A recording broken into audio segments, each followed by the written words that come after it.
मुंबई महानगर पालिका चुनाव के बाद अब नगर सेवक अपने अपने इलाकों में विकास और साफ सफाई के कामों में तेजी दिखा रहे हैं। चेंबूर के घटना तालाब में गणपति विसर्जन को लेकर अभी से तैयारियां शुरू हो गई हैं। नगर सेविका मीनाक्षी पाटनकर और माजी नगर सेवक अनिल पाटनकर ने नारियल फोड़कर तालाब सफाई अभियान की शुरुआत की। हर साल हजारों श्रद्धालु गणपति बप्पा का विसर्जन करने इसी तालाब में आते हैं, इसलिए प्रशासन और स्थानीय जनप्रतिनिधि व्यवस्थाओं को लेकर पहले से सक्रिय नजर आ रहे हैं। वहीं कोर्ट के पीओपी मूर्तियों के विसर्जन पर दिए गए निर्देशों को लेकर लोगों में चिंता भी बनी हुई है। श्रद्धालुओं का कहना है कि वे कोर्ट के अंतिम आदेश का इंतजार कर रहे हैं ताकि बप्पा का विसर्जन परंपरा और नियमों के अनुसार अच्छी तरीके से किया जा सके। तलावावर आहे, तुम्ही बघू शकता की महानगरपालिका चुनाव नंतर जे मोठ्या प्रमाणात काम सुरू झालेलं आहे। माझ्याबरोबर माजी नगरसेवक अनिल पाटणकर जी, त्यांच्याशी आपण बोलणार आहोत। सर, काय सांगाल, आपण आज या ठिकाणी उद्घाटन करताय आहे, तलाव जे आहेत गणपती विसर्जनसाठी साफसफाईचे काम सुरू करण्यात आलेलं आहे, काय सांगाल? महानगरपालिकेच्या माध्यमातून दरवर्षी हे काम आवर्जून घेतलं जातं। सफाई करणं गणपती विसर्जनच्या पूर्वीची तयारी आहे।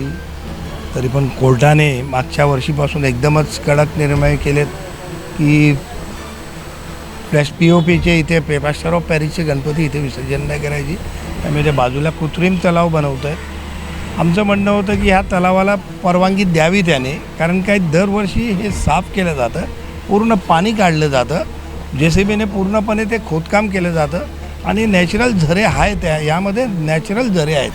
हा तलाव हा नॅचरल झऱ्याने युक्त आहे।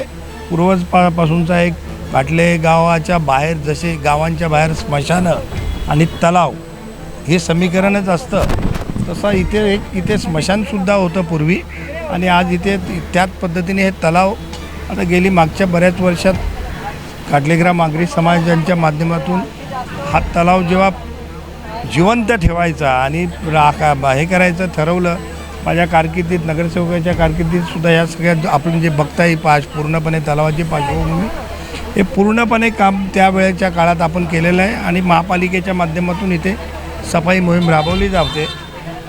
आता यंदा काय आहे, कोर्टाच्या गायडन्स काय आहेत अजूनपर्यंत आपल्याला कळलेलं नाही आहेत, त्यामुळे बघू काय ते कोर्टाने काय ठरवलं आहे ते। पण आमचं म्हणणं होतं की जर इथे जर विसर्जन करायला दिलं, जर तुम्ही POPवर बंदी आणत नसाल, आता POPवर जर बंदी आणायचं ठरवलं तर मातीचे रेट एवढे भयानक आहेत आणि माती ती बनवणाऱ्या कारागिराला हाताने बनवणं म्हटलं तर तेवढ्या दिवसात 4 दिवसात त्यांचे 100 गणपती तयार होत असतील, तर मला वाटतं हाताने बनवणं म्हणजे खूपच जिकरीचं काम असतं।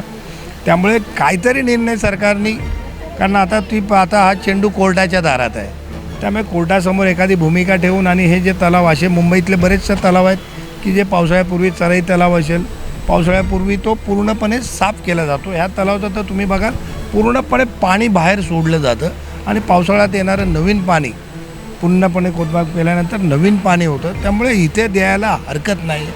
त्यामुळे ही भूमिका खरं म्हणजे सरकारने अशा मुंबईतल्या काही तलावांच्या बाबतीत सरकारसमोर कोर्टासमोर मांडायला हव्यात आणि ह्या तलावाला जर तसं केलं तर मुंबई महापालिकेचा जो अतिरिक्त खर्च होतो आहे तो बऱ्यापैकी वाचेल।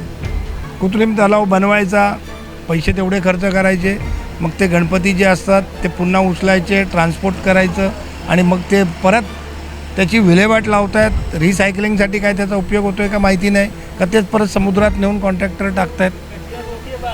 त्यामुळे सुशोभीकरण पण तुम्ही केलेलं आहे, मोठ्या प्रमाणात त्याच्यामध्ये मासे आहेत आणि ते तुम्ही टाकलेलं आहेत। दरवर्षी साफसफाईचे काम तुम्ही करता।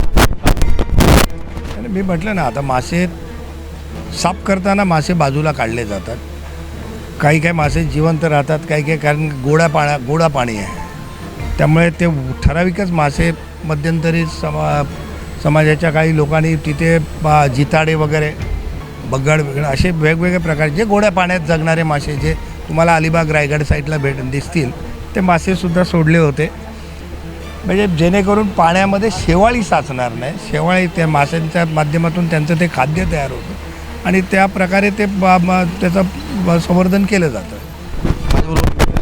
जे नगरसेवक त्यांच्याशी आपण बोलणार आहोत। ताई, काय सांगाल, दरवर्षी तुम्ही साफसफाईचे काम इकडे हातात घेतात आणि आज पण त्याच्या भूमिपूजन करताय, काय सांगाल? या घाटले गावात गणेश तलाव गणपती आले का ही साफसफाईची दरवर्षीप्रमाणे आपण करत असतो. जी आस्था आहे बाप्पाबद्दलची आपल्याला, ती आस्था आपल्याला इथे खेचून आणते आणि हा दरवर्षी आपण साफसफाई महानगरपालिकेच्या माध्यमातून आपण ही साफसफाई घेत असतो. आणखीन आज इथे भूमिपूजन करतायत, साफसफाई करतायत, मासे आहेत भरपूर याच्यामध्ये, काय सांगू? मासे आहेत, आता तुम्हाला सांगितलं पाटणकरांनी, परत त्याच्यावर मी काय सांगणार. मासे आहे, आपण दरवर्षी पाणी साफ करताना ते बाजूला काढले जातात, मग आपण परत त्या पाण्यामध्ये सोडतो. अशा प्रकारे त्यांची व्यवस्था आपण करत असतो. तुम्हाला आज इथे भूमिपूजन होत आहे आणि इथे तलाव आहे, तर तलावाचं साफसफाई करण्याचं काम सध्या सुरू करण्यात आलेलं आहे. आजपासून गणपतीच्या आधीच हे काम जे सगळे संपूर्णपणे साफसफाईचं काम हाती घेण्यात आलेलं आहे आणि काही दिवसामध्ये हे संपूर्ण तलाव जे आहेत साफसफाई आणि सुंदरी काम जे आहेत करण्याच्या खूप होणार आहे. कारण सफिकचा आनंद पांडे, रिअल खबर, मुंबई.